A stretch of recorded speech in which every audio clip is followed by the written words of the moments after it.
Good evening and welcome to the Palivao do Cidadela in Luanda, Angola. And as you might be able to hear, the atmosphere is absolutely electric here.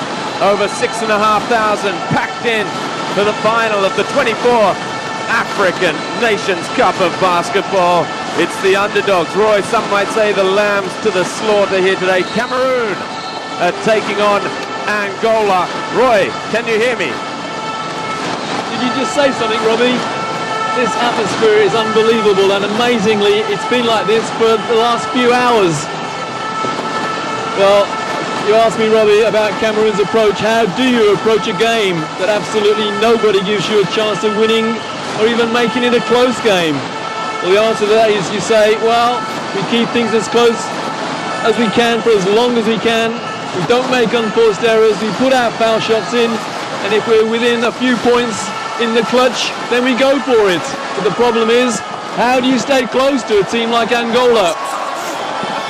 That indeed is the question. On every street corner, it is painted red, black and yellow in Luanda. The crowds everywhere talking about this match. Angola looking to make it 9 African Nations Cups out of the last 10 and make it 5 in a row. Their coach, the Portuguese-born Victor de Carvalho, the man nicknamed Jinjuba, or Nuts, is the man. There he is in the middle of that huddle. He's the man charged with trying to keep this Angolan team on track and not get carried away with the emotion of the moment. This is the man, Lazare Adingono, who is charged with trying to get the underdogs up for it. But Roy, the locals are giving Cameroon 2 quarters of basketball before this one's all over and done with. Well, he's done a great job getting a team very, very much the underdog into at least a silver medal position. And you know something, Robbie? I think he really does intend to go for the gold here. Remember, the winners here are guaranteed a spot at the Beijing Olympics next year. The losers, they still have a chance of going to Beijing. They will have to go along with the likes of Cape Verde, who got the bronze medal in this competition. The silver medalists and the bronze medalists will go to an Olympic qualifying tournament that FIBA have reintroduced for next year's Olympics in China. But I do honestly believe that coach Lazare Adingono, he's seeing this as the game of his young life so far. He's going to go for it. And Roy, just think, he wasn't even here for the tip-off of Cameroon's first match. The coach that was meant to be taking, that took them to the All-African Games last month, where they finished 8 out of 8, Cameroon, completely destroyed by infighting apparently and problems of the relationship between the coach and his players. Etienne Oba Nkoa did not come here, the main head coach of Cameroon. He was dropped on the eve of the tournament.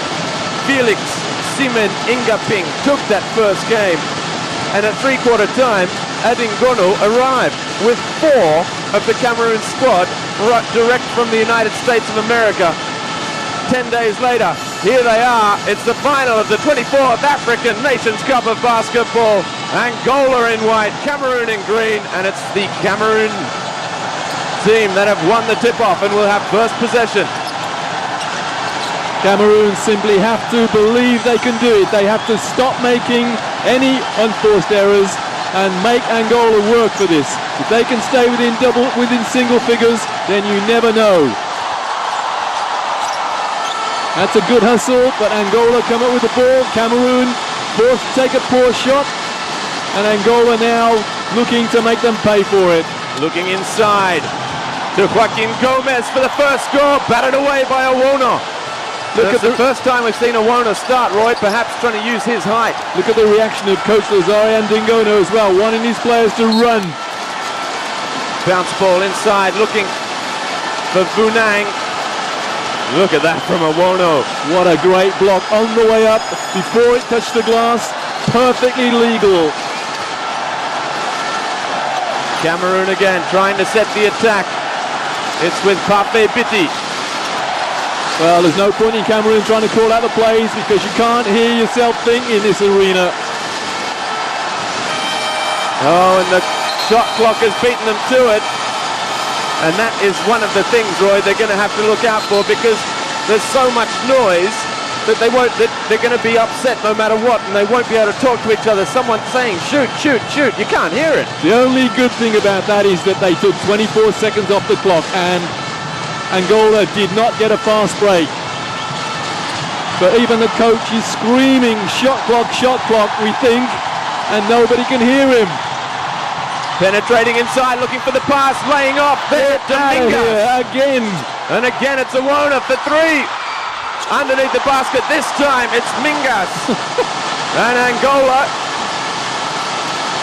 lead by 2 points to nil. Well, it's only 2-0, but the roof nearly went off then when Angola scored. Isingwe now. Vunang. They need a lot from Vunang. Here he is.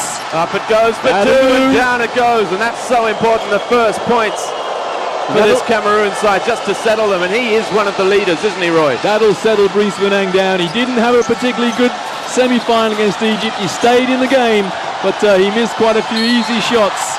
And there's a holding foul, the first, against Cameroon. And it goes against Pape Pite, who is wondering just what that was all about. Let's see if we can see it here. Oh, well, that's not a foul, referee. If you're going to call that, then you're going to have no players on court. Well, are you not allowed to undress an opposition player on court, Roy? He ran into the screen. No, but he was holding onto the shirt. The elastic qualities of the shirt. For three, up it goes, Mingas. Out and underneath the basket, it's Awona. Now Lukamba, the UCLA man, the star of that semi-final win over Egypt. Now, I can't believe that Angola are letting the Cameroonian guard Parfait just run the play. Then they make the criminal error of throwing the ball away. And didn't the crowd enjoy that as well? This Cameroon side that have come so far exceeded all expectation. And here they are in the final. And for the moment, they're holding their own. 2.5 minutes in. And what nobody wanted, apart from the Angolan fans, the Angolans to run away with it at the start. That hasn't happened, at least. Well, Pape Pite there, his first error, and for that he takes a seat on the bench. In comes Patrick Bouli, who got a hand in there on that one. Now Gomez looking to run at Vunang inside. He got it up over Awona that time. 4-2, Angola lead. Bouli again, raising the point to set the attack. Looking for the coach's instructions, but he can't. Inside to Awona. Over the top, Mba. Oh, what a move. And Luke Mba with his first points of the match. No help defense there from the Angolans, and that really does surprise me. Robbie, the saying is that offense wins you a game of basketball, but defense wins you championships. And that's a double dribble. Good defense. It was coming out. Oh, the Angolan player there, looking like an absolute stun mullet.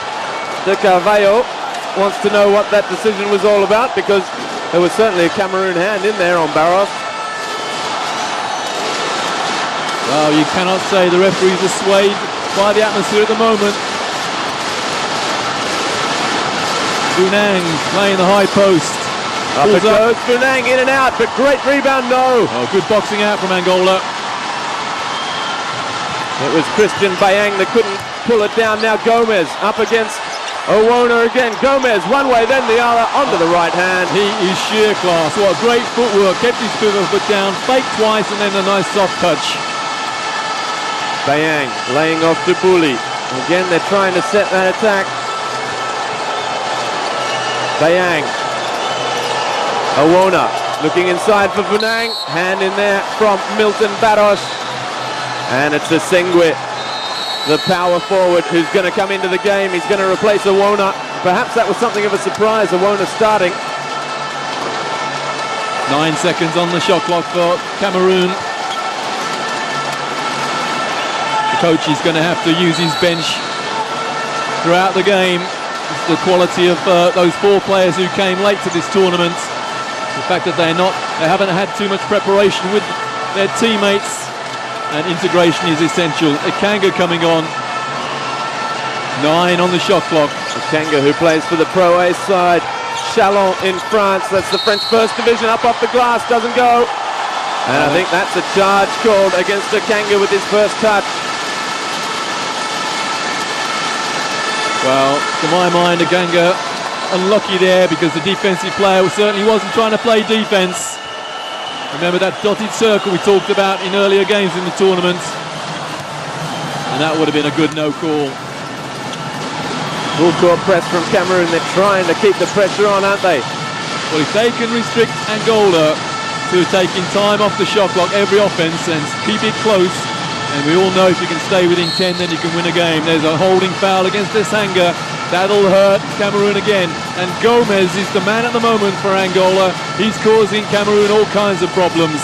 And we saw there, Roy, it was Barros coming up to talk to Gomez, having to pull him close and speak right into his ear. It gives you some idea of just the noise inside this Cittadella pavilion. Gomez thought about shooting, gets around. Esengwe, rebound comes down. And the ball out of play, foot just on the line, I think, there against Barros. Well, he has a look, perpetual look of just being a little confused, Barros, with all the decisions going against him. Adingono again trying to call things a slip. That'll be an 8-second call. No, it won't. Oh, he hasn't got it. Up it goes. And the slam from Olimpio Cipriano into the game. The big number 4. Most valuable player when Angola won their last crown in 2005.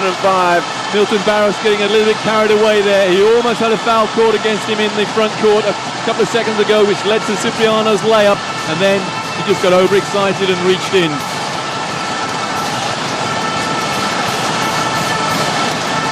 Esengwe. Nice move from Esengwe up against Gomez. Gomez asking where the defense was, the cover defense. Absolutely no help from Angola. That absolutely staggers me because they've got to be number 14 in the world on the strength of their defense. Cameroon, Roy, rated 73rd in the world. Offensive foul against Gomez. De Carvalho not happy at all. It's Kanga perhaps that drew the foul. We'll see if it's on Carlos Moraes. It is. Well, the difference there, that was a legitimate attempt to play defense. And the man just dipped his shoulder, and you're not allowed to do that. Not in the mid-court anyway. Barros again. Vunang looking inside, off Angolan hands. That will be Cameroon possession. Vunang, he's a great passer of the ball, isn't he, as well? He's not the tallest centre. Yeah, the coach there saying, why not bounce it in? There you go, the bounce pass in. Too easy there, almost. But he gets it back outside, thought about the 2. Dumping outside for 3. The defense quickly out that time, Barros. Moraes, rather, it was. Well, with nearly 6 minutes up for 3. That's the first 3-point attempt we've seen from either team. Well, as ever, when you get atmosphere like this, your two commentators, we're having to lip read each other, so apologies. The noise is ear-splitting here in Luanda. Quick hands there from Cipriano, outside for 3. Off the rim. And Roy, just wait for the noise when that first 3 goes down for Angola. I think won't even bother trying to commentate that. We'll just let the noise speak for itself. Well, both teams playing superb defense on the perimeter. The only criticism I've had is that Angola are not playing defense along the baseline. Vunang thought about the 3. Up it goes from the low post. In and out again. Vunang drags it down. And the hand in behind there. A good hand it was from Milton Barros. Carlos Almeida waiting to get in. Eager to get in very, very quickly. Number 13 for Angola. And he comes, Almeida, the big man, straight into the middle, coming in for Carlos Moraes. Outside, Kanga. Driving in, outside, Esengwe. Look at the pace, though, of those Angolan players. They're so quick. Well, they're hungry to make every steal they can. Bouli, that's going to be reaching in. I think it's against Almeida, the man that just came into the game. Kanga like that, and for the moment, just there, the crowd settling down a little bit, Roy. Well, one thing that the Cameroon team have got to be careful of now, they've done a superb job. They're still in this game. They only trail by 2. What they don't want is to give Angola a burst of scoring. must be very satisfied with the way that things are going at the moment, but they must concentrate for 100% of the game. You don't play this game for 37 minutes, you play for 40 or more. Gomez very careful not to reach in. Hand in there again from Moraes. And in the end, it's Angola that come away. Almeida now. That's good defense from Cameroon. Mingas up against Brunang. Brunang backing off. Mingas nowhere to go. Bumping in outside for three. Oh, good boxing out again from Cameroon. And look at the coach. He's in raptures with the way his team are playing at the moment. Brunang inside. Off glass, doesn't go. Oh, rebound to Singwe. Up it goes, and down it goes. We've got a tied game. 2.5 minutes out from the end of the first quarter. Great rebounding from this very, very athletic Cameroon team. 2.5 to go, and not many people would have put money on this being tied up at this stage. Well, don't forget, Roy, in Angola's semi-final, 22 apiece in the second quarter against Cape Verde, so maybe Angola are having as much trouble as everyone else understanding each other in this noise. Well, Kanga there picking up his first foul, just reaching in. And it's Miguel Lutunda, Barros that takes the national hero. Lutunda, the team captain, the number 14 on the ball, comes in, sets himself for three. And this is the three. Still it doesn't go. Gomez to rebound, up it goes, misses everything. Cameroon come away. And if they score here, Roy, Cameroon will lead. You know, this is the first time in many a year I've actually seen Angola complaining to the officials. They normally get on with it, very well coached, great attitude, but here they are 3 or 4 times complaining to the officials. Roy, hometown advantage. It is just that. It is such an advantage. Whether it's the opposition players sitting on the free throw line and the noise and the sights behind the goal, whether it's just the noise roaring your team on, there's another side to that coin. There is a lot of pressure on these players. And while the Angolan fans will support their team to the end, there might just be a few groans if we keep going like this and Cameroon manage to take the lead. Well, they beat the shot clock, but Angola get possession anyway. Robbie, if this goes Cameroon's way, if Cameroon win the gold medal here, it'll be the biggest shock in international basketball for many a year, and I'm including Cape Verde beating Nigeria in that. Oh, great hands again. Another good rebound, a chance to come away now, 2 on 2. Up goes the 2 and misses everything. And given away. Gomez, the chance for Angola to come now. But Roy, lots of not always players taking the best options for both sides here at the moment. Well, that was an open shot, but that only 3 or 4 seconds gone off the shot clock. And what happens? Angola scored the other end. Just what the game plan did not say. Off the glass, it was a class move. You've just got to stop these unforced errors, and an unforced error is an air ball. Isolation play, and the foul. Yeah, that's good isolation play. Lutunda reached in. Drawing the foul from absolutely Lutunda there. There he is. His first foul, the Angolan skipper, the man who has won the last 4 African Cup of Nations of basketball with this country. And a very unhappy Joachim Gomez comes out for the first time. Not a happy bunny at all. Well, I think in this situation, Roy, no matter which Angolan player you are, you want to play every minute of this match, don't you? It's once in a lifetime. You're playing the final on home soil. Inside. And the foul, the first free throws of the game. And I think that was on, we'll wait and see, was it on Romeo Chachum coming into the game? We haven't seen him play yet. No, it wasn't. It was Lukemba. Cipriano reached in and put the Cameroon player on the line. Now, these free throws have to go in, or at least one of them does. You cannot come away. You cannot come away missing them both. Good man. He hits the first.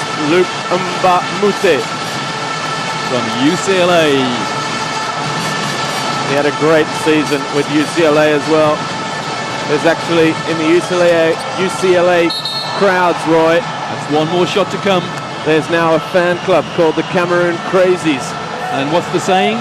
They've got special T-shirts made because while official purposes here, Luke Mba is his official name here in Angola. It's Luke Richard Mba Muta. And the t-shirt reads, Muta kicks Buta. And on that occasion, he put both foul shots in. And he ties it up again. We're inside the final 30 seconds of this first quarter. And there's about 6 seconds between shot and game clock.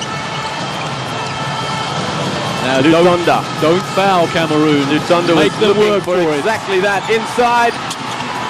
Up and underneath the basket. It doesn't go. The rebound is for Cameroon. And here they come away looking for the alley-oop. Oh, what a waste! 4-on-1, and they give the ball away. And it's Lutonda now, the back pass around the back, the foul. Well, I think that was quarter time. Cameroon should be 12-10 up. They threw away the ball carelessly.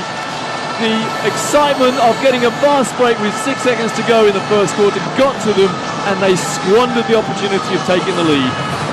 And so, at the end of the first quarter here, Angola 10, Cameroon 10. Roy, is this the type of start you expected? Under no circumstances. I thought Angola would come out of the traps and establish something like a 10 or 12 point lead and then just play comfortable basketball for the rest of the game. And look at that, 0 from 8 from 3-point range, and Angola have taken 5 of those. But Roy, 0 from 5 for Angola. They are renowned 3-point shooters, renowned the world over for hitting 3-point shots.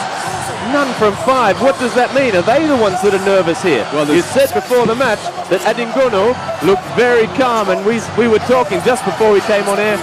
The Cameroon players look pumped up and not at all edgy or nervous. Perhaps it's these men. Yeah, there are 2 aspects to that. First of all, you're dead right. Perhaps the atmosphere has got to Angola. Expectation is so high. And as I said before, can you imagine if Angola lose this game? Well, the crowd reaction, well, you wouldn't be able to get out of this arena for 3 or 4 hours. But secondly, you have to give credit to Cameroon. They've done a great job on defense. The problem is they've given the ball away 2 or 3 times, and if they can eliminate the unforced errors, then they really do stand an excellent chance of at least keeping this close. That was great from Lutonda, but he couldn't hit the 3 following it. That's what Adingone has to do, doesn't he? He has to just keep pepping his players up. Now I understand, Roy, more than any reason why they have that diagram board. Because in situations like this, there's no point talking. You've just got to put the numbers on the board with the arrows and say, number 5 here, pass here, do this, and show it to the players. Well, don't forget Angola, the federation, are looking to stage a World Championships in the next few years. And if they could produce this kind of atmosphere at more than just the Angolan home games, then, well, that would be a fantastic tournament.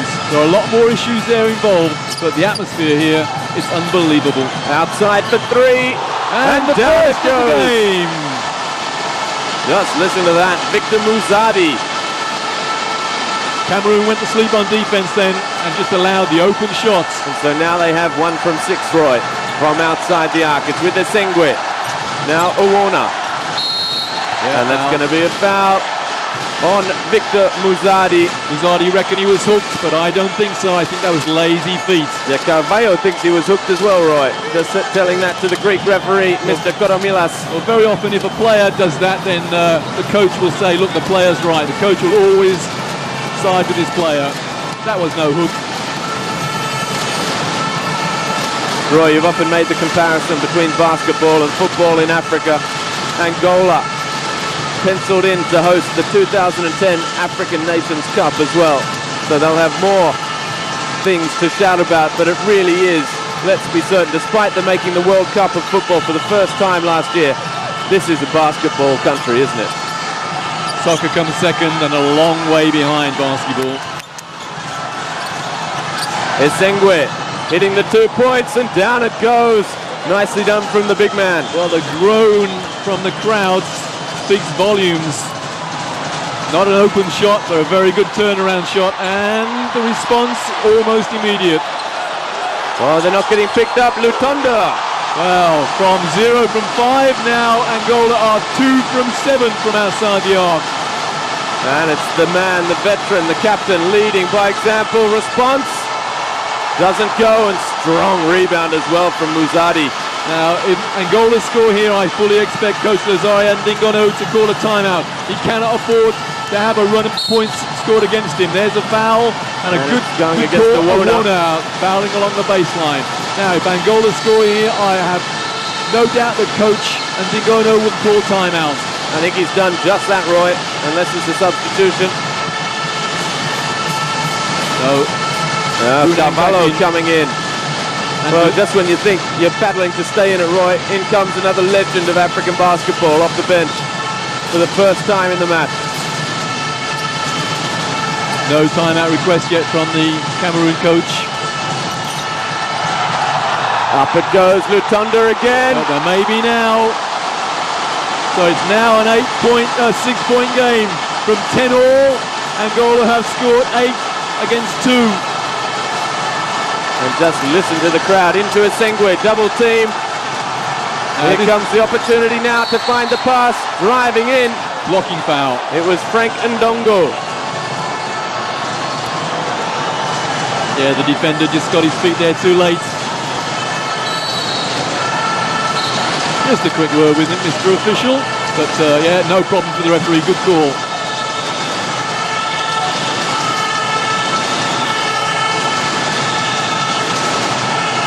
Why a shooting foul? I have no idea. Well, at any rate, it's Frank Ndongo going to the line. Cameroon need these two. And they don't have the first. He's got to settle down. He's a young man. Just reading up the morning papers, Roy, before this one. Angola, the fans as well, called upon to really put the pressure on what is a young Cameroon side as well. This Angolan side, they've been together for years. They've got, Carvalho is 38 years old. They've got, Cameroon have players nearly half his age. Lukumba is 19, he is half his age. As there's another foul there, and I think it's gone against Ndongo again. And the Angola players asking for the continuation. No score, good refereeing from the Greek official. Frank Ndongo, his first foul. And it's the number 5, Joachim Eganga, coming into the game as Lukumba takes the seat.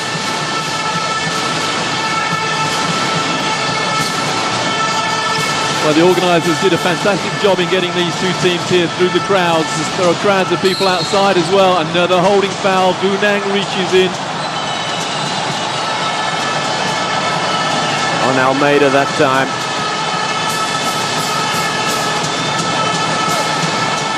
Cameroon are having real problems trying to defend the Angolan weave. They keep reaching in. And Bouli, that's his second out of bounds to Angola. Let's see what they've got in their playbook. Referee just asking for no holding off the ball there. And Lutunda, eye contact with the inbounds passer. And here he is. Lutunda now. Outside. Onto Carvalho. Great passing from Angola. Now, Cameroon need a timeout to sort this out.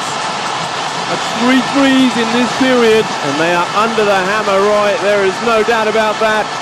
11-3 in 2.5 minutes of the second quarter. If it continues like this, the game will be over by half-time. And that's exactly what the home fans predicted. It's a holding foul again.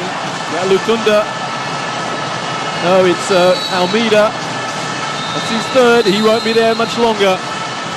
The problem for Cameroon is I personally don't think that they've got an answer from the outside. And there's Coach Ndongo.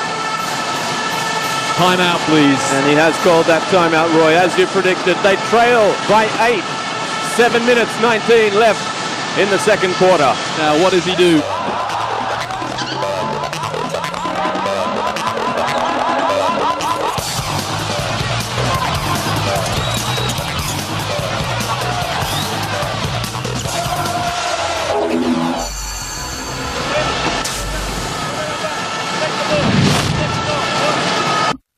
So Roy, what does he do?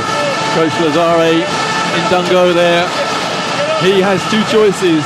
Does he change the defense, something like a 3-2 zone to try and counter this 3-point threat that Angola have suddenly discovered? Or does he just simply up the intensity on his man-to-man? Well, if I were him, And I've seen this situation so many times. I would mix it up. Play one type of defense once down the floor and try to throw a few spanners in Angola's works. But the problem is his team haven't been together that long to sort out that kind of junk defense. So he has real problems at the moment, especially when Angola get all the bounces like that. Great passing there. Surprising, Roy. The highlights package is all one side. Yeah, Cameroon has scored 3 points in 2.5 minutes. Roy, Lutonda has said he wants to go out on a high, he wants to retire at the end of this tournament. The number 14 for Angola, up for 3 and down it goes. That will really boost Cameroon. 21 plays 16. I just wonder whether Lutonda will retire. But Carvalho is still there, 38 years of age, showing no signs of stopping. Lutonda. Good rebound to Sengwe. I just wonder whether Lutonda, if he sees an Olympic possibility again, he does love Olympic Games. I just wonder whether he'll retire next year, not this year. Good help defense again from Angola. Akanga inside for Vunang. Good hands and down it goes. That's exactly what they needed, and it's what he does best, Roy. 5 in a row coming out of the timeout, so the timeout from Coach Andingono works. It's a 3-point game, 6 minutes 30 left in the first half. And Cameroon still in their man-to-man. Cameroon closing it up to Carvalho, dropping down outside. Class written all over it, and it's Victor Muzadi who restores Angola's 5-point buffer. Vunang again, hands in there, Vunang recovers. Oh, and he thought about the shot, tried to dump it outside to Ndongo. Great second Angola that come away. Great second phase defense there from Angola. They nearly got the steal, then they made sure they did. Roy, Cameroon rebounding well. Very well, very, very athletic team.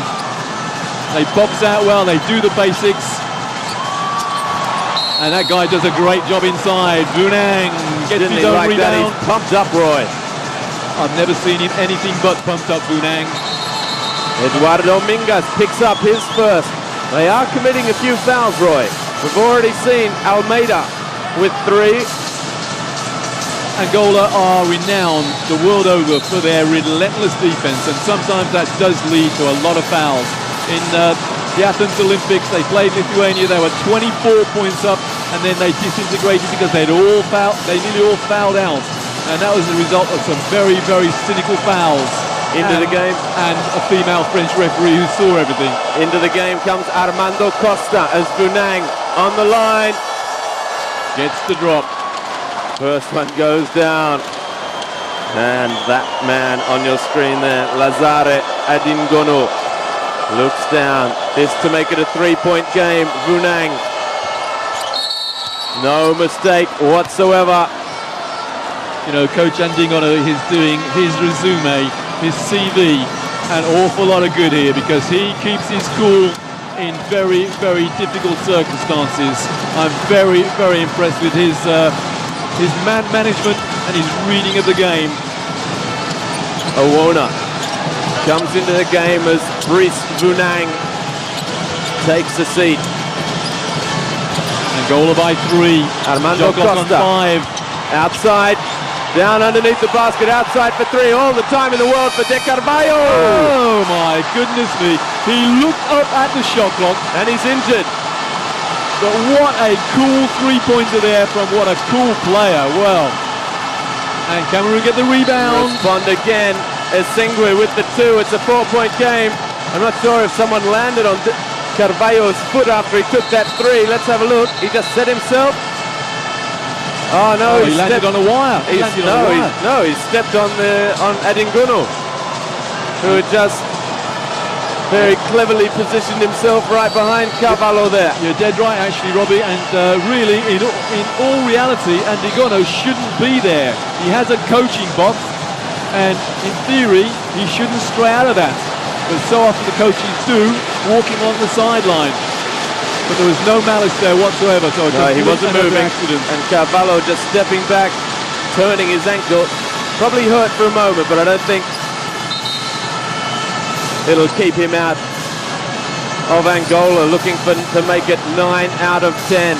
Well, Patrick Bouli there playing defense before Angola had even got the ball. And the Spanish referee there, Senor Herezualo, just saying to Bouli just to settle down underneath the basket outside. They read it that time, Cameroon. Don't give the ball away, Cameroon. It's a Kanga up the court. What a block, what a block. And it's Sengwe battling for it. And What's the referee decided there? And De Carvalho, well, we were discussing, Roy, his nickname is Ginjuba, which means nuts. And he's going nuts. And I think perhaps we've found just why. It does mean nuts, perhaps, as in a little bit loco. But look at the contrast between Coach Nuts and Coach Aningono. The underdog is very definitely keeping his cool. Esengwe on the line, hits the first. It's a 3-point game. This to make it as close as they've been since the 2-minute mark of this quarter. Well done, and down it goes, Roy. The Cameroonians are hitting them from the line as well. Exactly what they needed. An elimination of unforced errors and get all the charity you're given. And Roy, we're hardly to see Angola go to the line at all. They haven't beaten the line once. Well, that's what I meant to say. 6 seconds on the shot clock there, and Cameroon reaching Esengwe his second. And I think Bouli there just telling him, well, don't let this get to you. There are going to be calls that go both ways. This is a big game. A smiling Esengwe there, and what a difference between this and the last few seconds of their semi-final game against Egypt. Esengwe nearly lost his cool completely. Well, in fact, he did lose his cool. Well, he did completely. He absolutely lost it, but he did receive a fairly big elbow in the jaw as well, which I think somewhat scattered his reasoning for a few minutes. Well, they've gone to the line, Roy. And they've only made one from one. Muzadi there. It's a 3-point game. And a high-scoring second quarter, Roy. 10-10. At the end of the first quarter, 17-14 already. Just over midway point of this second quarter. Vunang. And it's a foul, and it's gone against Cameroon. It's gone against Arona. Now that is a call from nowhere, absolutely nowhere. Let's have a look. Now, why is it? Oh, that's not a foul, referee. That's dreadful. We were just praising the officials, and he calls trash like that. Well, I'm stunned at that call because there was no contact. It was nothing. Gomez setting the screen for Lutonda. Outside to Carvalho. Well, Cavallo's missed, just proving that he is human, perhaps. Ndongo outside, Akanga for 3, up it goes. And Vunang wants a foul underneath the basket as well. Yeah, he eased off the ball when he was in the air, Vunang was. Now for 3, Carvalho, and it doesn't go again. Well, Angola trying to do it from the corners. They've only hit 1 from that particular spot so far. Ndongo. Oh, that's a poor shot, very poor shot, but what Vunang a rebound. pulls it down. Oh, and Vunang misses the follow-up as well, so it's still a 3-point game. Cameroon are getting carried away with the atmosphere here. They're taking shots that the coach doesn't want them to take. But they're still only 3 points behind. Up it goes. Oh, just looking in the end to tip it in. I think it might have been going in anyway. It was the ball from Almeida looking for Cipriano. Cipriano really is the glamour boy, if you have to choose one of this side, don't you, Roy? They've got the professionals, they've got the stars. Gomez and Cipriano, and Vunang makes it a 1-point game. That's what the coach is asking for, that bounce pass inside after Vunang seals his man, and really he's a fantastic one-on-one player. It's a 1-point game. Roy, we said, watching the very first game, that Vunang looked good. Then in the quarterfinals, he didn't look quite so strong. Semi-final, disappointing really for a player of his caliber. He's just hit double figures, and he is having a big game. And someone who won't be having much of a big game for the rest of this half is Awana. He's just picked up his 3rd foul. Well, if the referee calls that, he's got to call it both ends, because they all do it. And it's the foul on Gomez as Muzadi takes the seat. It's Gomez at the line then. Remind me, Robbie, what the coach of the Central African Republic said about the referees in their quarter-final. Michel Perrin, the coach of the Central African Republic, he said that, you know, Angola, they're good enough not to need the help of the referees. It's not a controversial statement as such, but certainly he was meaning and intending to say, there was plenty of intention behind that comment, saying the referees, they don't need to give the 50-50 calls to Angola. And that's the whole time. And he said basically, his words were, Angola are good enough to win without the referee on their side. And that's exactly what the situation here is. Angola have just had 2 calls that really they didn't deserve. And now they are 3 points up, and it could have been a Cameroonian lead. 5 on the shot clock. Parfait Pité looking to go inside, throws it up. Ooh. Beautiful move from Pité up against men that look twice his size. Well, I like the expression you just used there, Robbie. He threw it up. Not a balanced shot at all, but they all count. Carvalho inside, backing in. Well, no foul called. How did that miss? Must have got a fair bit on the ball. Pité again. Is he going to get the rebound? He does. A little bit lucky to get away with that, Roy. Very lucky. That was a poor shot with no rebounders there. Just what his team didn't want. But the ball bounced back into his hands. And Ndongo up against Carvalho, looking to take off. He slips. Hell ball. Well, it's not the first time, Roy. We've seen the Cameroon players slipping. It happened in their backcourt, remember, earlier as well, when they looked to take off. Robbie, we've seen a lot of players slipping in this tournament. Remember the big guy, Tarek Al-Ghanem for Egypt, slipped and really hurt his groin. Now the direction indicator is pointing Angola's way. Oh no. No, it's Cameroon. Ndongo just trying to get them to see the shot clock. Here it comes, 11 seconds left. There's still time to place an attack here. Mba stepping past his man, short. And the foul. And the foul from, who is it? Lutanda. And Bunang is on the line again. Look at the faces on the Cameroon players. And it is the second foul for Lutanda. It's beginning to sink into Cameroon that they could possibly win the gold medal here. I suspect that's Carvalho's ankle. It is indeed. Cameroon can stick with the game plan, put the foul shots in, then we have a real shock on our hands. Bunang to tie it up, 1 minute 22 out. It is 29 apiece. And Brice Bunang now has the chance to give Cameroon the lead, Roy. If you'd asked every single person walking into this stadium today, would Cameroon be leading 1 minute from half time? I'm not sure you would have got, well, they're not, but you wouldn't have got many positive answers. But the thing is, they've come back from trailing by 8. So they've done the work, they've done a good job here, but they must stick at the game plan. That was big when it was 21-23. Gomez again. Well, he doesn't miss that, does he? Just accelerating through the inside channel, right at the basket, right through the heart of the key. Classic high post play there from a quality player. That'll be goaltending. And it goes against the number 15, Eduardo Mingas. Yeah, it came off the glass. You can't do that. Director panning in on the Spanish referee there, but a perfectly good call. Lutanda forced back outside Mingas. Mingas driving in, up goes the hook shot, down it goes. Hook shot. Did they like that? Move. It's 31 apiece, we're all square again. 33-31, up it goes. And no one in there. Oh, Ndongo almost got a hand on it.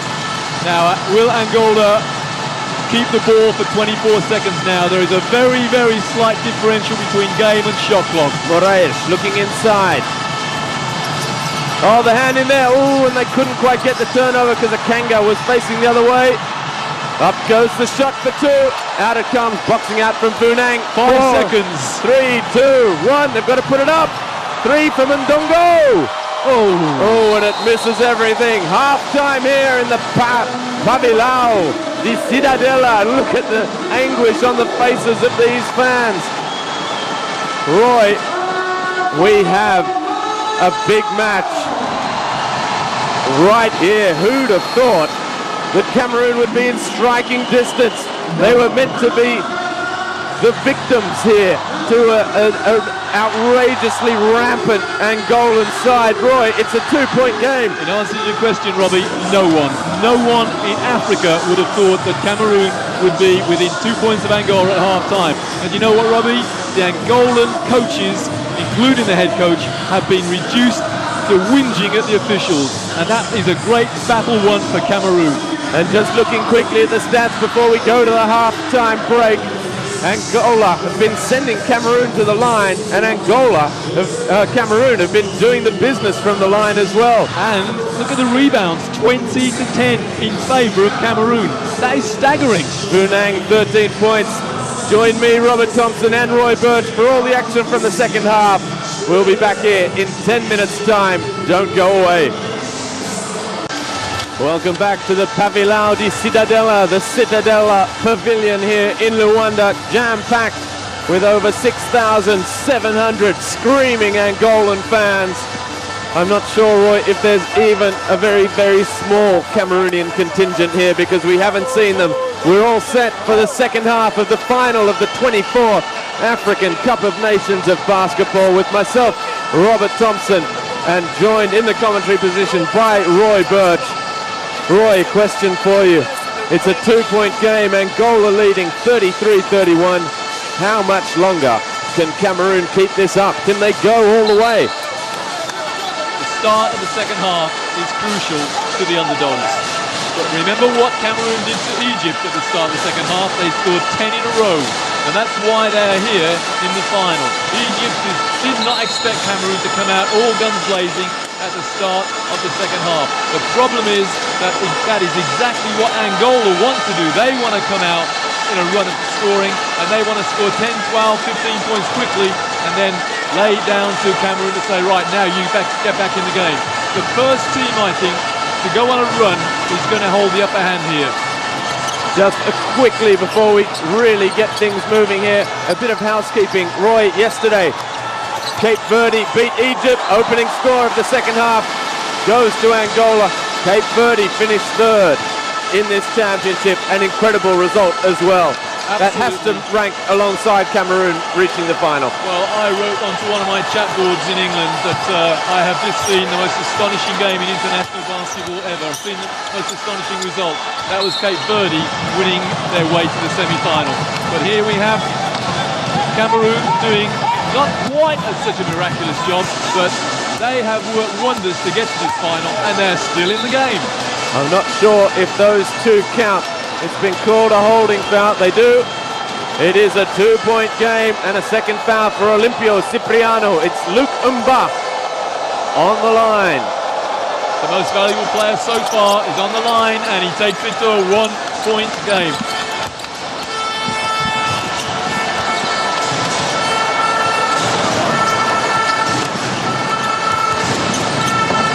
Angola still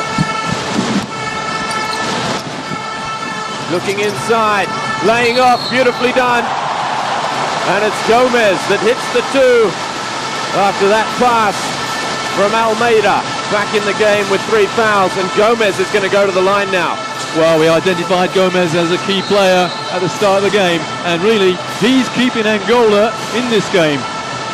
And Owana is going to take a seat with 4 fouls.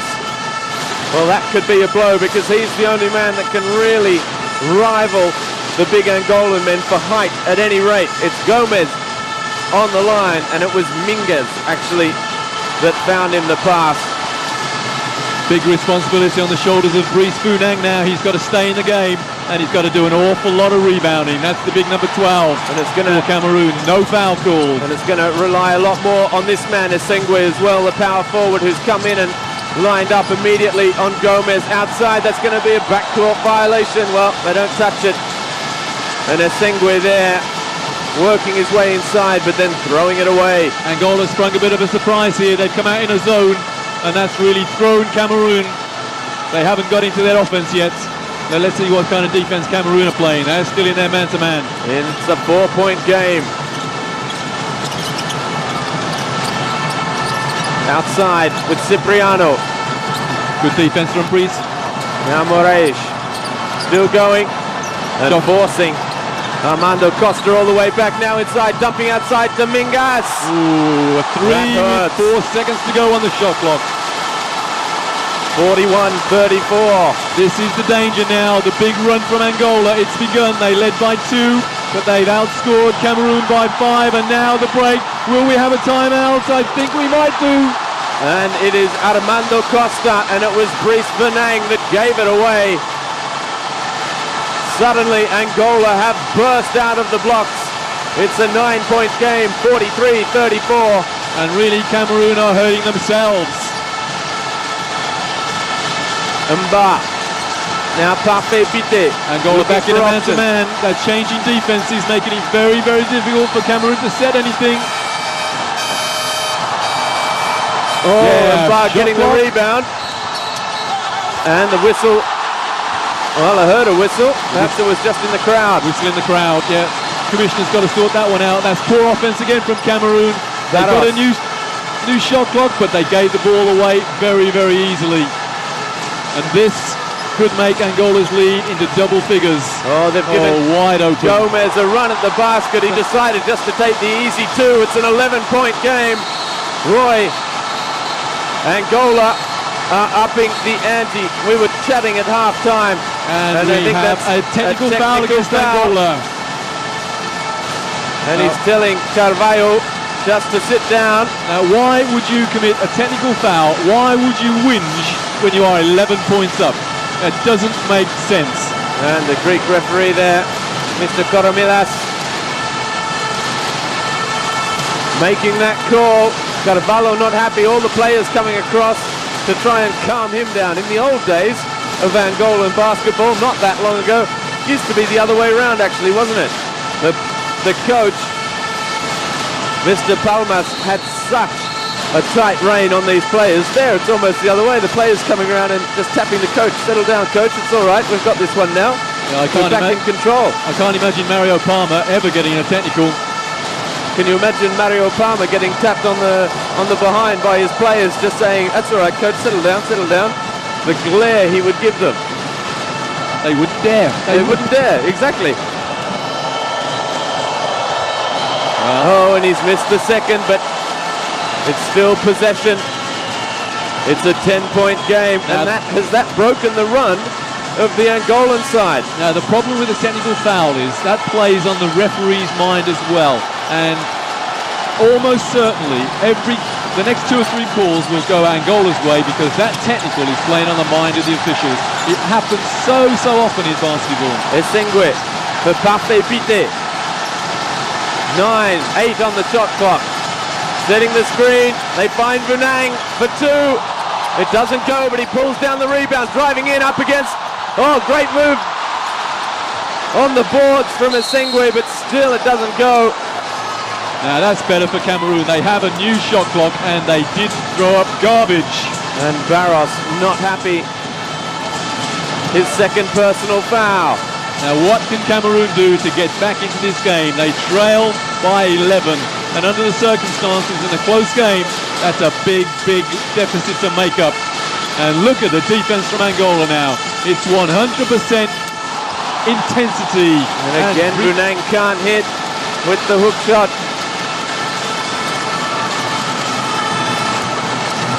Look at the run of scoring there, or the rebounds rather. 12 for Angola, 25 for Cameroon, and Angola are leading by 10. Well, that defies logic. That's going to be a holding foul on Pape Bite. I think it's Barros that was driving inside and drawing the foul off the Cameroon number 8. Still no timeout from Coach Lazari. I think Gono, I wonder why.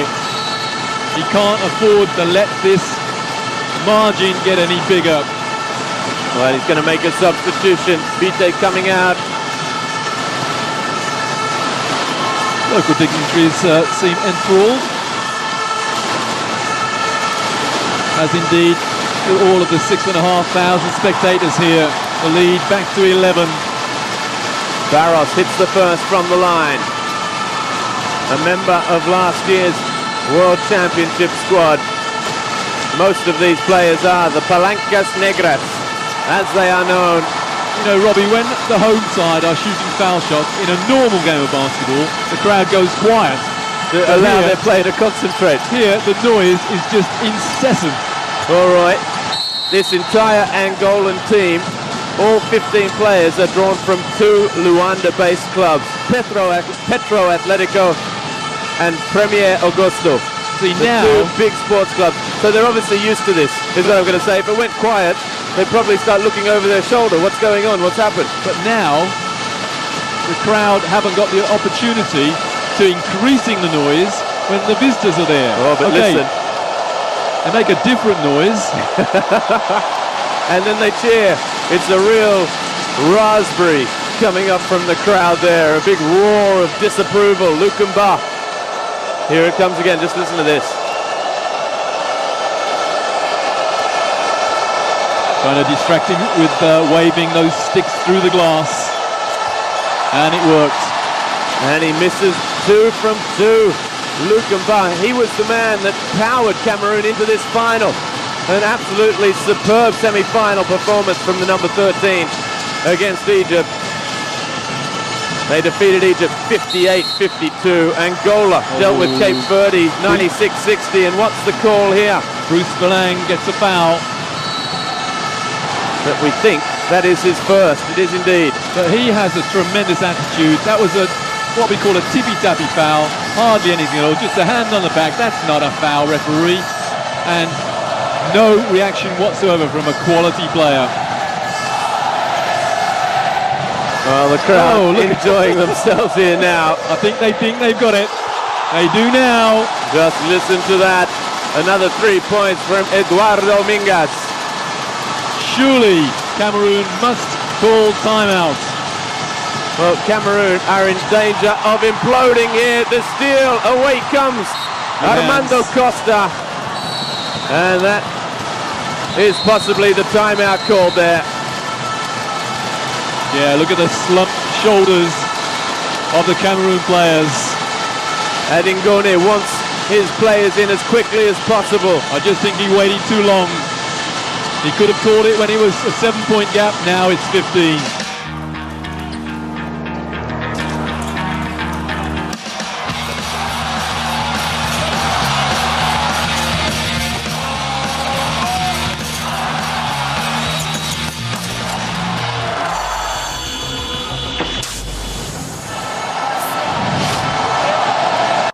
Well, after battling on level terms for 20 minutes of basketball in the first half, 33-31 it was, Angola have stormed out of the blocks and they've just blown Cameroon away. 17-4 in under 5 minutes.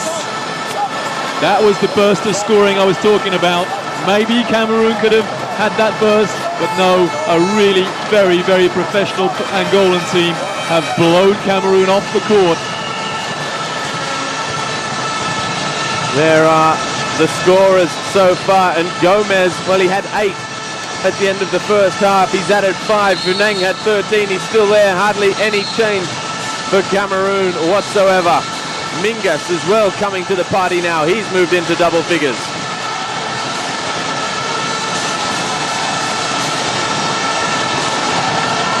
There was one of those threes that hurt so much.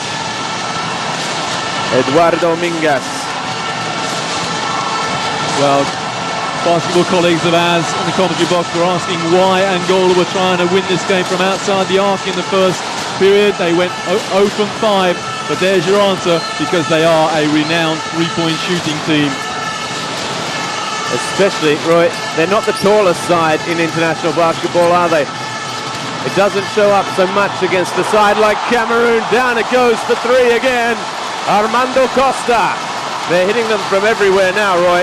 Now, going back to the height of Angola, Jean-Jacques Fonseca was only 6'6".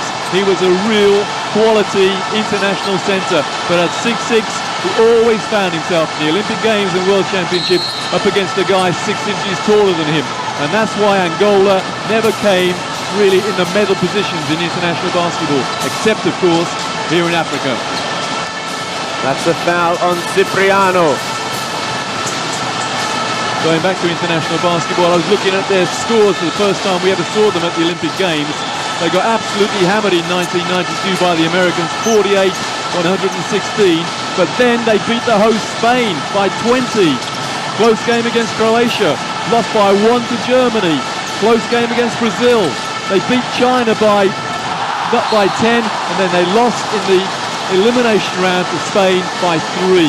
So they beat Spain by 20 and lost by 3. So Angola have been quality down the years, and that's what they're showing tonight in this third period. Outside for 3 for Cameroon. Down it goes, nothing but net. Akanga. Joachim Akanga just steadying the ship there that was leaking and taking water. It's a 15-point game again. Now Cameroon have to do it on defense. Oh, lovely hands. They're so quick, so deceptive. Driving in, all the way to the basket. It goes down. I think that was Armando Costa again. A simple isolation play. Everybody got out the way for the dribbler, and the help defense didn't arrive. Hunang, I think that's the foul.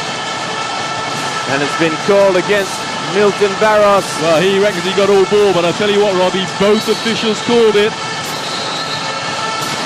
The third foul for Barros, still just saying, I didn't get anything but ball. Well, there were a lot of hands in there, so the referee's going to call the first guy they see. Still looks as though he's just hoping they're going to change their mind. Walking away, are you sure it was the ball? I mean, it really was. All right. Finally, I give up. The guy's on the line, shooting 2. Hunang. Oh, and it doesn't go again. The Cameroon's starting to choke, Roy. I think they have done. This third period has hurt them physically and emotionally, psychologically. They've gone, I think. They're trailing by 17, and a quality player, Hunang, misses the first and just about gets the second. Look at the faces of the Cameroon players now and the coach. Does the coach still believe? You can hear Adingono there calling for, I think, calling Joe for Joachim Akanga. A little bit of front court pressure now from Cameroon. They need a lot more of this. Lutonda, the veteran. Oh, good hand in there it was from Pape Vite. And that's going to be a foul on Patrick Bouli. Well, Bouli exactly the same as the foul at the other end. Reckons he got all ball, and the referee could have called that foul 10 or even 15 seconds previous to this. Why did he wait? That was this run earlier. Eduardo Costa going all the way. Armando Moraes. Cipriano inside. Mingas drawing the foul. They want to travel. Cameroon. Esengwe there, saying he had the arms up and nothing. Well, just as in the first half, Angola had to resort to whinging at the referees, and now it's Cameroon's turn to do it. Yeah, exactly. They all wanted to travel. I think they may have had a point, but the foul takes priority over the travel. Well, Esengwe there, saying it was the other player pushing. At any rate, it has sent Eduardo Mingas to the line. And they're not missing anything now, Roy, Angola. They are making Cameroon pay for every single opening they create. And that's exactly what we expected. It's what we've seen so far in this tournament. They never let up. Cameroon can try and stick with them till half-time and trail by 2. But Angola aren't ever going to take the foot off the accelerator. Yeah, Cameroon have to maintain that intensity the whole way through, and few teams in Africa can do that. Hunang. As I said at the top of the program, you play basketball for 40 minutes, and Cameroon played it for 20, and they really haven't come out of the locker room for this second half. Just wondering if that's gone their way. It was hands from Cipriano that just lost the ball there. He has a look at the hands to see if they're covered in sweat or something. Cameroon possession. They trail by 18, Roy. Esengwe. Bouli driving inside, laying off Hunang off the glass. Well, that's good for his confidence as well, because he hasn't hit anything in this third quarter. That's his first field goal of the quarter. Robbie, I watched Serbia throw away a 16-point lead in the World Student Games final against Lithuania. Very, very only a few days ago, but I really cannot see Angola throwing away a 16-point lead here. Well, I think that's gone the way of Lutonda. Another foul, and it's gone against Pape Bite. His third foul, Roy. That's dangerous because now he and Bully. Yeah, did he get all ball? Well, he and Bully both have 3 fouls apiece now, and they are the 2-point guards. Antonio Cavallo comes on with his ankle heavily strapped. Remember, he nailed a 3 from the corner in the first half and then stepped back onto a strayed foot from the Cameroon coach. Lutonda doesn't miss. Lutonda, our hero, I think, or words to that effect. The best, I think it was. Oh, Maiore. Oh no, come on referee, you don't need to do that. You do not need to give Angola something they haven't worked for. Lutonda gets a second bite of the cherry, and he makes no mistake. Well, that's a referee who's been scrutinised by a commissioner and trying to prove that he can do it at this level. Oh, beautifully done that time by Bully, I think, back in the game. It is Patrick Bully. 5 minutes of this third period have really blown this game wide open. It's a 16-point game again. Driving inside, looking for hands. Gomez throws it up. That's a turnover. Ndongo now for Cameroon. Going all the way. That's going to be a charge. Gomez did a good job there. He lost the ball, and then all of his Angolan teammates chased back with him, and he picked up a charge. And it was Eduardo Mingus that looked as though he'd been standing there for half an hour. He took the hit. Well, looking across to my colleague in the commentary box there, quizzical expression on your face, Robbie. And I applaud your questioning that call as well, because the guy was well underneath the hoop, not playing too much defence, but it's still about 6,500 people made the call instead. Reaching in from behind, it's going to go against Frank Ndongo. Cameroon have lost their heads.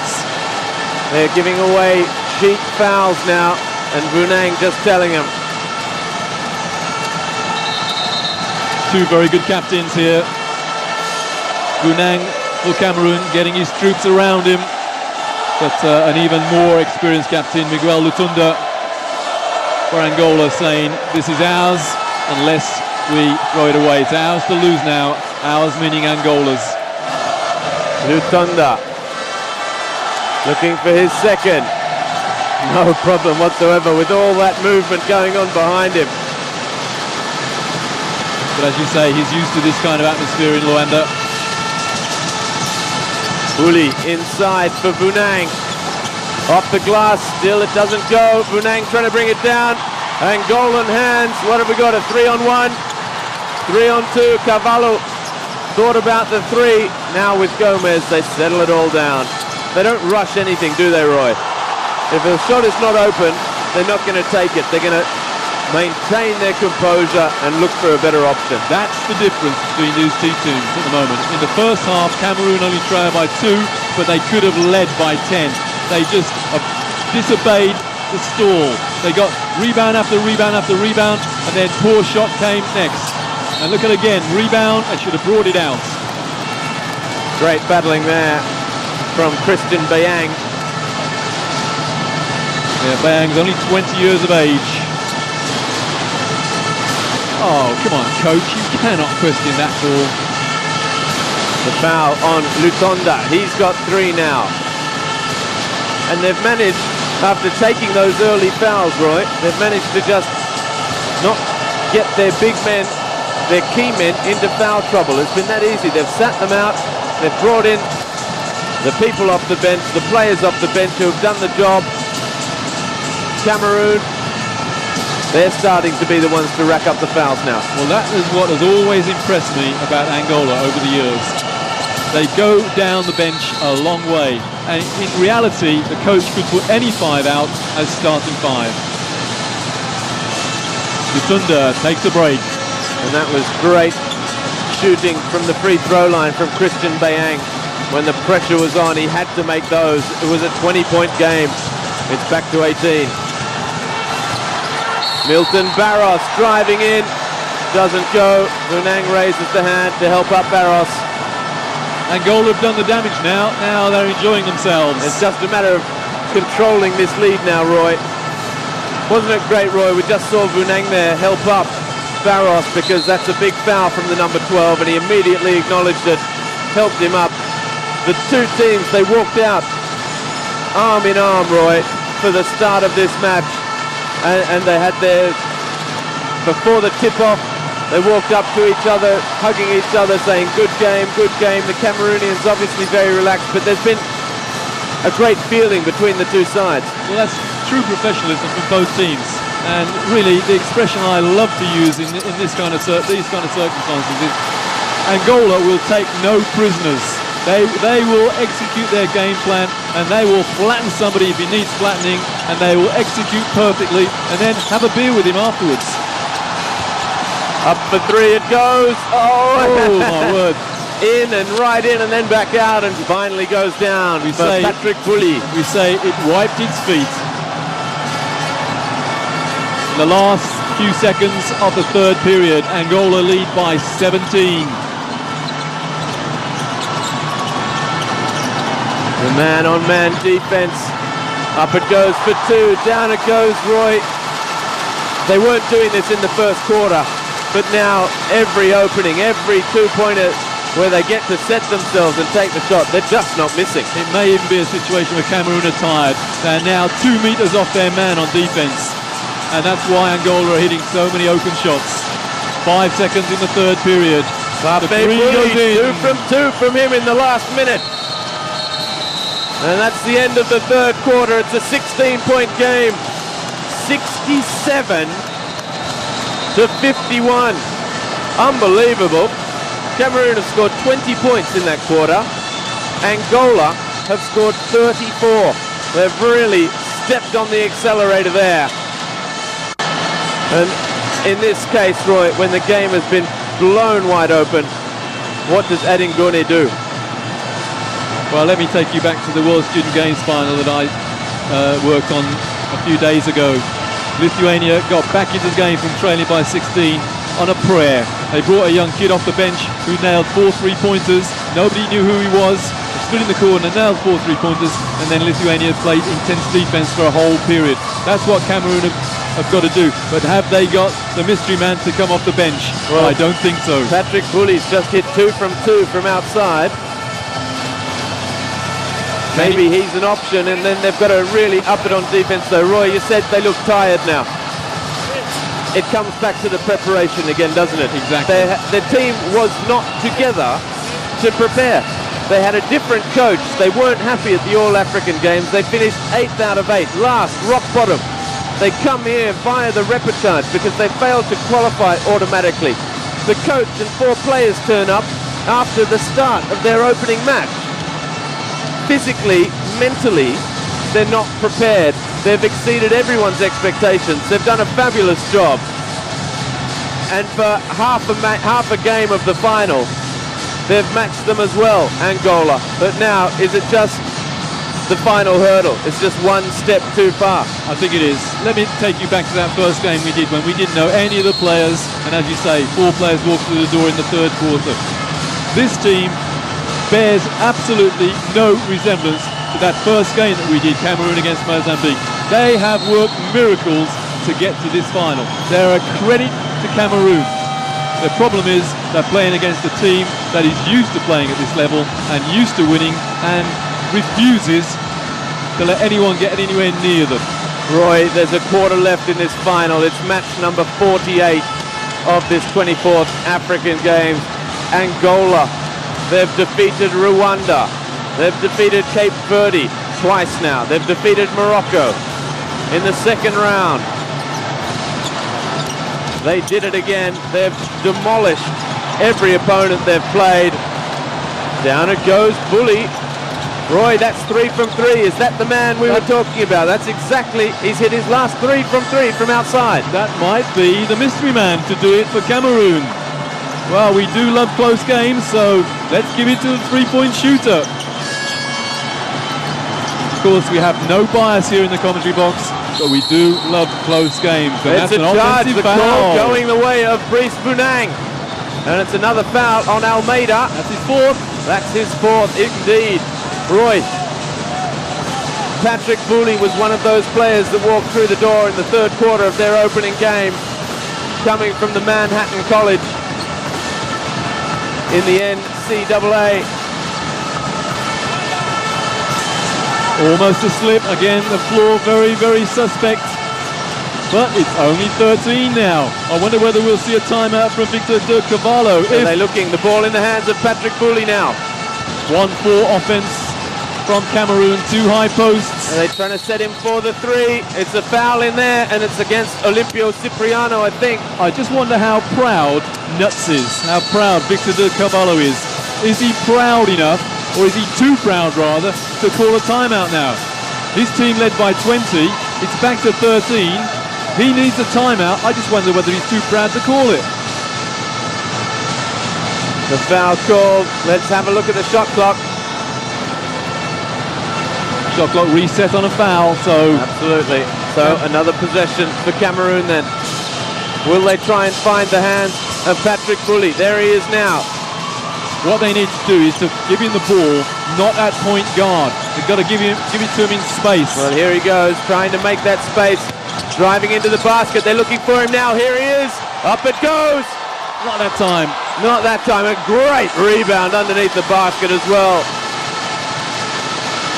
Victor Muzadi. That was crucial because he was surrounded by green shirts. Barosh. Switching man-to-man from Cameroon. Bunang charging back. Barosh still going. He's got outside him. Up it goes from Muzadi. Doesn't go down. Brice Bunang, the rebound. Gomez almost brought it down, but he lost his footing. Mba handing off to Esengwe. Down it goes. How many is that in a row? Well, it was 20. Now it's only 11.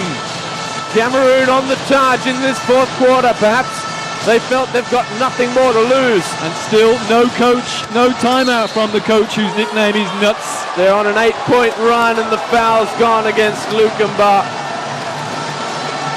And that's exactly what they didn't need in that run, isn't it? This is a great effort from Cameroon. I talked about the pride of Victor Carvalho, but Cameroon a very, very proud team here. It's Gomez to go to the line.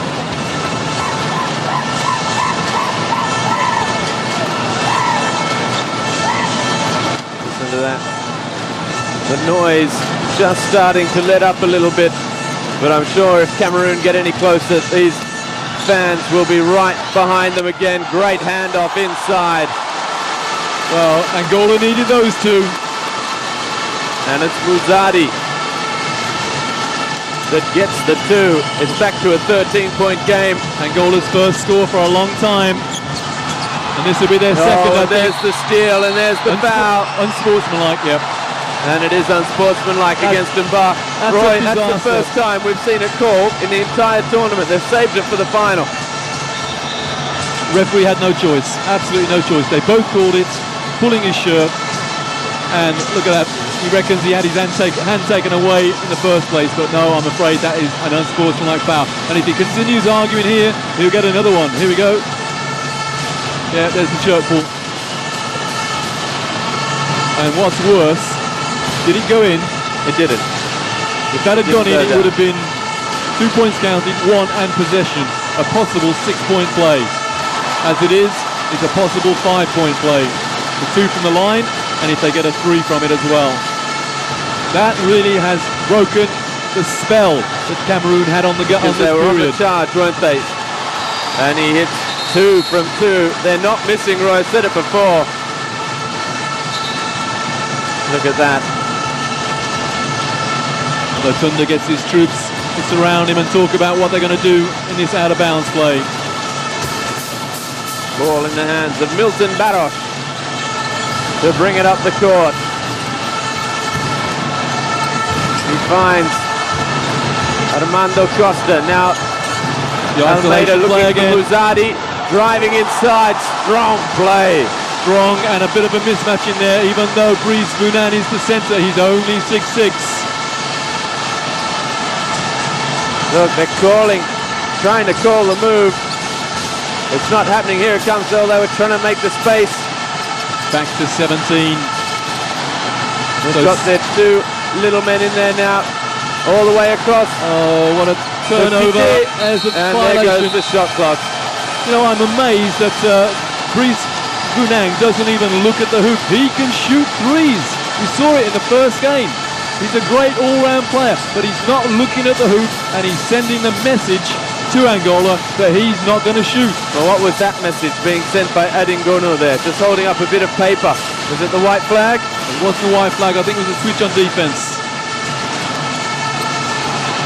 Bounan lucky not to get the foul there, and Cameroon get a rebound. They need something from this offense. They need to restore some sense. Has just blown out again, Roy, to 17. Up it goes for two, and it doesn't go again. Bounan pulls it down, rejected big time. Up the court now with Moraes. Go back to the first offense. Muzzadi inside. Well, you don't see that too often. We go back to the first offense of the game when Gomez had his shot blocked. And that's sweet revenge indeed for Angola there. Muzzadi it was with the shot block. He went up the other end and then just took his eyes off the ball. Esengwe inside. Lukumba. He's got Esengwe there, hand in the back. There's no movement on the Cameroon offense. That's what the coach is asking for. Rotate players. Nothing's happening. They're looking for the outside threat. It's too early to try and get back into the game, only from three-pointers. And there, the reaching foul, and that's Milton Barros. I think it is indeed. Got the paper up his nose. Obviously a bit of blood. That was foul number 4. That wasn't the paper that the Cameroon coach wrote on, was it? Shove that up your nose. Still not in the penalty. 4 minutes 10. Gone in this fourth quarter. Mba finds Pape Pite. Well, that didn't work. The settings by Esengwe. Pape Pite, strong move to the basket and off the glass for 2. Whatever the result in this game, Cameroon are going to go away having established themselves on the world stage. They've given Angola a good game. You can't deny that. They lost that third period heavily, but apart from that, they have given Angola a really good game. Oh, that's arriving. Very sweet. Down it goes. Carvalho enjoying that one. Moraes. Well, they're enjoying themselves now, aren't they, Roy? It may be a little bit too early to celebrate like that, but it's all good for team camaraderie. I think they've got it.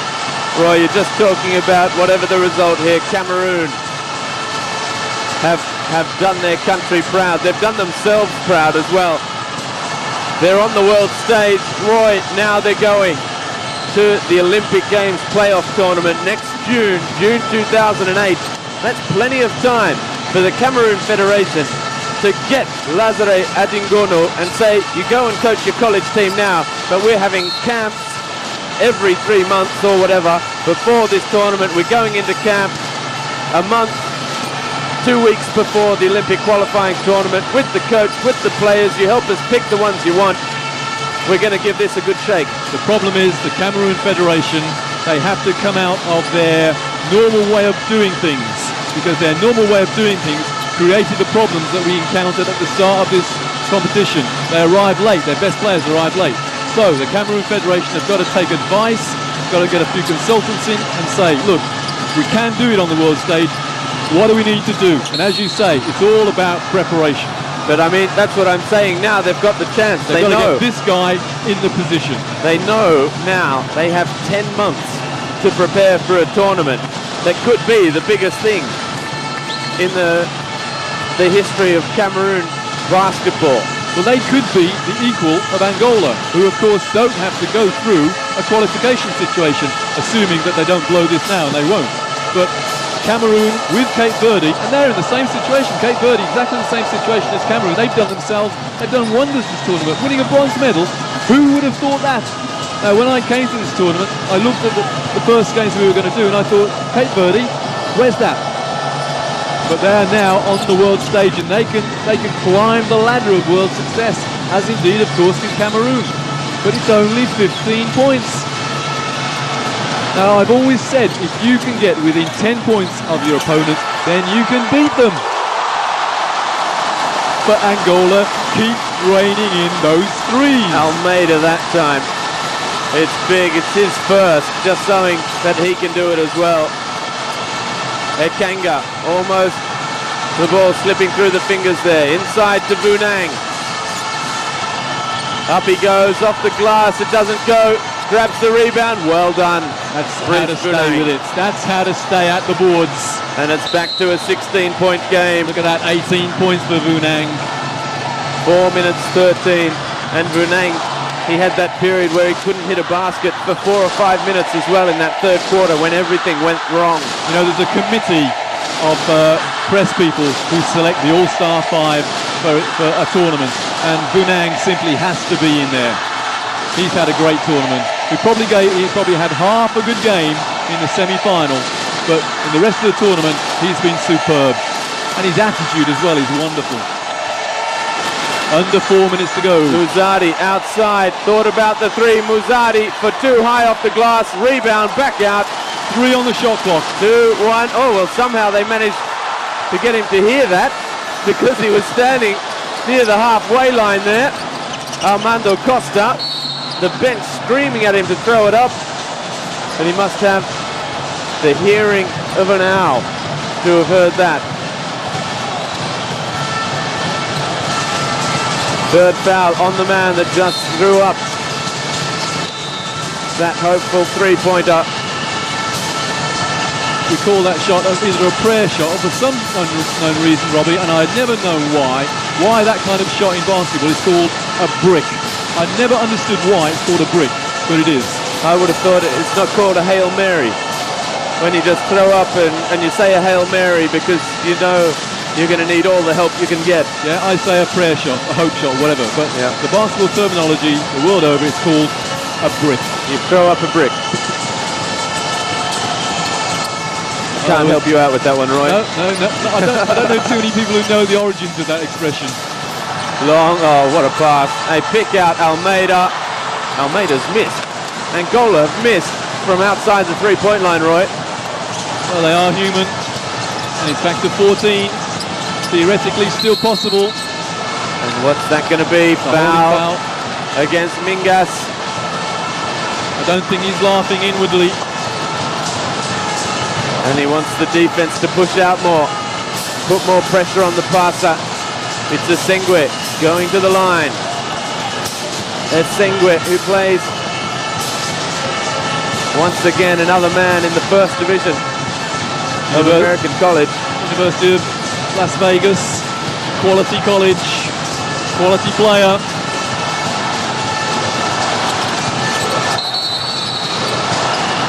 Substitution on the shooter.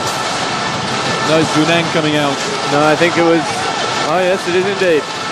He pointed to his chest as if to say, me? And Ndongo into the game. And this is, well, they got within 11 and now within 12 with 3 to go, so it is possible. They've got to be careful of this. Musati outside. Almeida in possession.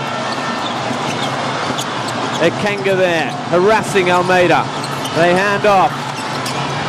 6-5 on the shot clock. Inside now, Musati.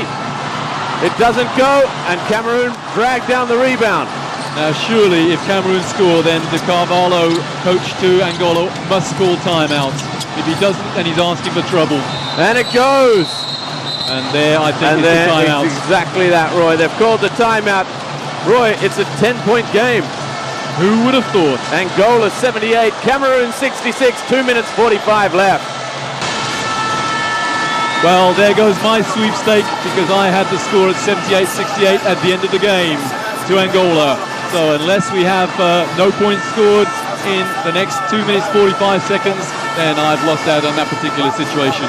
But this is exactly where Coach Ndingono of Cameroon would have wanted to be at the start of the game. If he can be within 10, he can win. And 2:45 can last an eternity in basketball. There you see the foul trouble. Cipriano Barros Almeida. Just Uwona in foul trouble for Cameroon. There he is with the white t-shirt on. He has been impressive, Moraes, so far in this match. You could say that about Moraes, but so is Almeida, Musadi. They all have been a little disappointed, if anything, by Olympio Cipriano, Roy, the man who's just been on summer camp with the Detroit Pistons. Robbie, there are 24 players in this game, and they've all done their nation proud.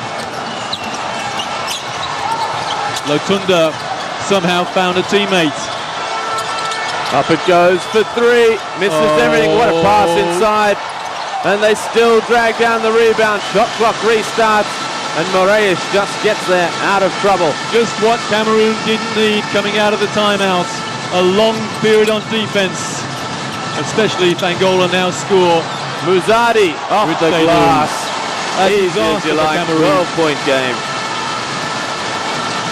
That may have been Cameroon's last opportunity to win this gold medal. Ooh, the hands of Victor Musadi. Again, he reckons he got all ball, and this time, just a mere smile. And, yeah, Patrick Bully there. Trying to suggest, and he was shooting three. And so he is going to the line to shoot three then. Now, 3 points here would make it a single-figure deficit. But he has to hit all three, Roy. Composes himself, does the noise, right thing, just listen to this noise from the Angola fans.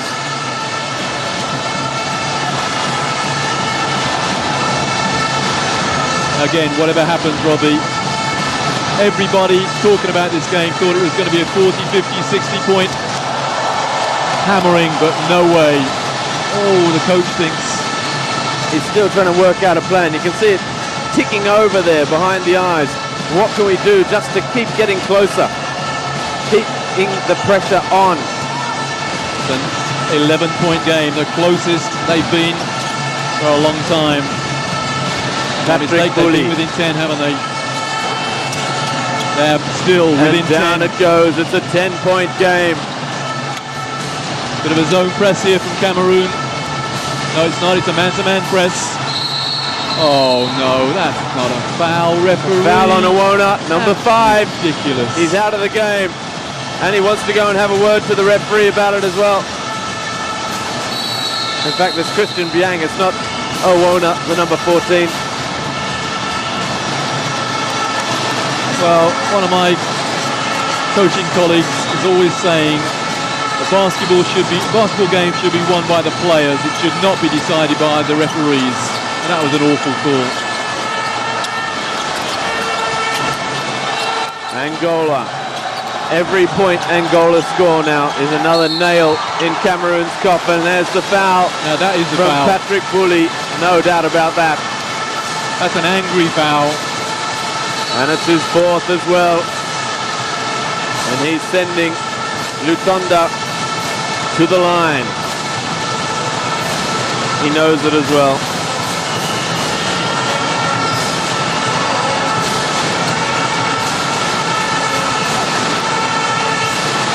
Ndongo takes the seat. Under 100 seconds remaining in the 4th period. And this guy rarely misses.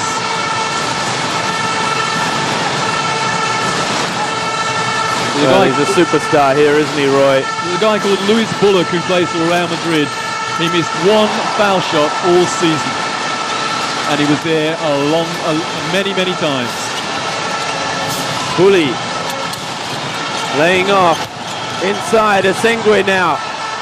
It's down it 9. Goes. It's back to 10, sorry. Can they get Look into at the single space figures? is starting to open up now, though, as Cameroon push the full court press. Well, I never would have believed that Cameroon would force Angola in a situation where they're eating the shot clock up. Technical foul. And now who is it on, though? Is it on the Cameroonian player? Yeah. He went down, hit the ground.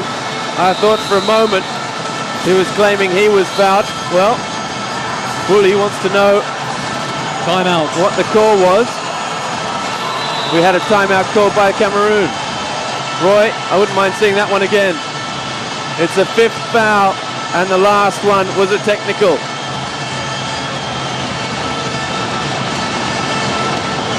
Well, he had a great match so far, but Bully will play no further part.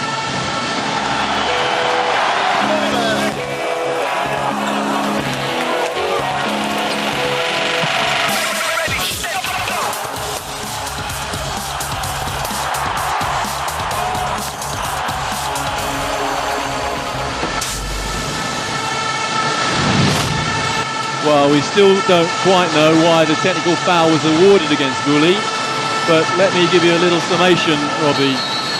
FIBA have asked the referees to call a technical foul against players who flop. And what that means is they're trying to con the referee into thinking that there was a charging foul there. But the problem is that that interpretation should not come in until after the end of this season. So the referee is a little bit ahead of himself. There is the Angolan President and First Lady, obviously enjoying the show so far. Lutonda, it is at the line. Even when he tries to miss, he can't, Roy. The Angola players now talking to their opponents. Probably inviting them for a beer afterwards, I would think. And 24 players here certainly enjoy some liquid refreshment after the end of this game. Well, they both went down. Well, they're celebrating already, aren't they? You see Lutonda there as he headed to the bench. Will that be the last that the Angolan fans see of Miguel Lutonda in an Angolan national team shirt? He's hugging all the other players. He's waved to the crowd. I think he has taken a seat, the Angolan captain, and he's announced publicly he's retiring at the end of this tournament. Yeah, Angola now throwing the ball around, eating up the shot clock. They're what you 12 call ahead. Going out on a high. Look, they know it. It doesn't go that time, but the support staff are punching the air. They're going to win their 5th straight African Cup of Nations of basketball as Akanga throws up the 3. That was hopeful as well, Roy. It doesn't go. They've got the rebound. It's all over, bar the shouting now, and there is plenty of shouting. Sorry, Robbie, can't hear you. I said, unbelievable. They're going to win their 9th African crown out of 10. And they icing on the cake. It's a 14-point margin. Nothing Cameroon can do about it now. All the damage was done in that 3rd period. And that, Roy, 3-pointer. Felizardo Antonio, it's the first time he's touched the ball in the entire game. It's all over. 3, 2, 1. There it is, Angola, African champions for the 9th time. For the 9th time out of the last 10 as well. They've made it 5 in a row. They've defeated a gallant Cameroon side who in the end, Roy, they just couldn't match it for 4 quarters of basketball. Well, 2 years ago when they won this championship in Algeria, this crowd had to watch it on television. And as soon as the final buzzer went, 200,000 people streamed out onto the streets of Luanda and went absolutely crazy. And there, look at that, 2 quality coaches giving each other a great deal of respect. And nobody goes away from this game having done anything but good for basketball. What a moment for these players, winning on home territory. There is going to be a party tonight. All the players, even those that didn't get a run in the final, the squad of those that didn't make the final cut, the replacements, there seem to be 100 players there now. Look at Adingono. What a proud man in defeat as well, making sure he goes round to every single one of the Angolan players. But all credit to Angola, a true international quality.